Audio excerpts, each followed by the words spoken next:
And I would like just to see if we can just get some of these ideas and get your opinion on it, because what you said, it's also being said by other kids in other schools. It's almost like the same. Well, I was surprised, for example, one of the things that you said, some of you said, I don't remember who did, that it's good to have a strict teacher, a teacher who's strong, who's not going to let things get out of hand, out of control. And also, the issue of respect was when you talked about some teachers who would say, you know, I don't care, I'm going to still have my paycheck. Do you want to say something about that? I just hear it a lot. You hear it a lot? Yeah. In what way? The teachers are angry and they're upset. They stop caring about students and say, I'm still going to get my paycheck. If you going to change a school, or you're going to make school the best school there is, what would you do? How would you do? You have to start, like you have to, first of all, you have to have a good principal, because you have to have someone that really cares about the school. Yeah. And then you have to make decisions, because there are a lot of teachers that are in school that are like these, even in middle school, that are just there. And they disrupt the flow, because you could have 3 seventh grade teachers and 2 of them can be strong. And that one teacher that's weak can break down the whole system, because the kids go from this class to this class, and then this class is apart. I see. How many kids in your class? There's probably 25 students per class. Yeah. How many in your class? 27. 27. Is that just one teacher and the teacher's aide, or just one teacher? Just one teacher. What about you? One teacher. No aide? You? Some of my classes is like 30. Some, then like the rest is like 25. I see. 21. 21?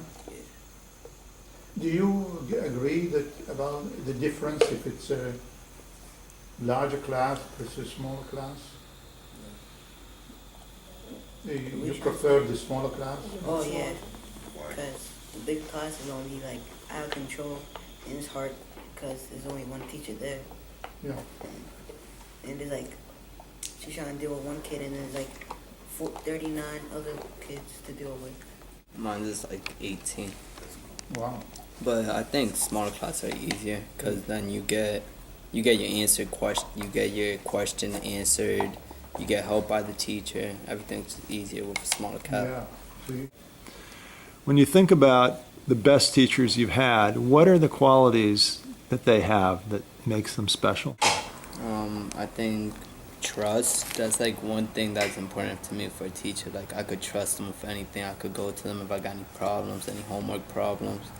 Also being focused with you, like let's say you don't get something, like they'll know when you don't get something. They'll be like, oh, I see you struggling, do you need any help?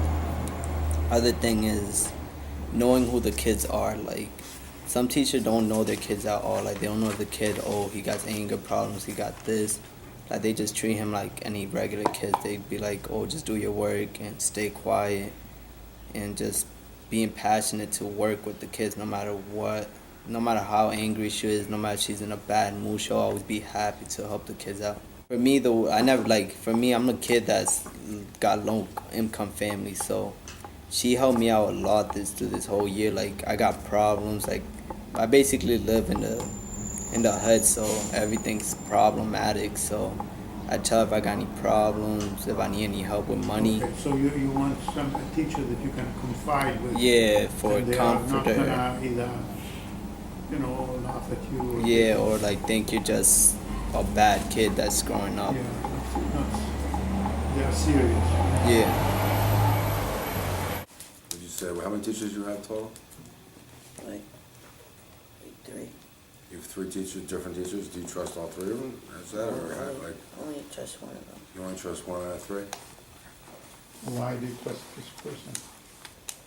Because she helps other people, like her other students too, with like personal problems and all that stuff, and she like kind of fixes some of it. Does anybody in here feel that their teachers bring in their own personal problems into the classroom, and then when things aren't going well, they they lash out or they just act out because of their own, what's going on with their own selves? Go ahead. What are you saying? Yes, so. Cause my math teacher, she'll come to school mad, and then she'll start acting crazy the whole day and be mad all the time and try to Why do you think get that? her in trouble. Because every time something happens to her, or Yeah, what about you? Do you think any teachers, do you ever see any teachers stick out, feel like they're just bringing their own stuff into the classroom? Yeah, my chemistry teacher. Your chemistry teacher, what does he do? When he's upset, he'll just tell you what the notes are and give you a worksheet. And that's it? Yeah, when he's mad. But on a regular day, he'll go over it, talk about it with students. How often is he mad? Maybe once or twice a week. So you can tell when the teacher is in a bad mood or good mood, and that's very important what you're saying, because if we are gonna explain to the teachers from schools that are not working well, what young people think, and some of them might not even be aware that they are themselves at times upset or unhappy, and it shows. Any one of you remember a point in which a teacher, by doing something special with you, would change your mind about things and made you much more comfortable and interested? My third grade teacher, Really? probably the only teacher I ever remembered that Yeah. really did something. Her name was Miss Hennessy, never forget.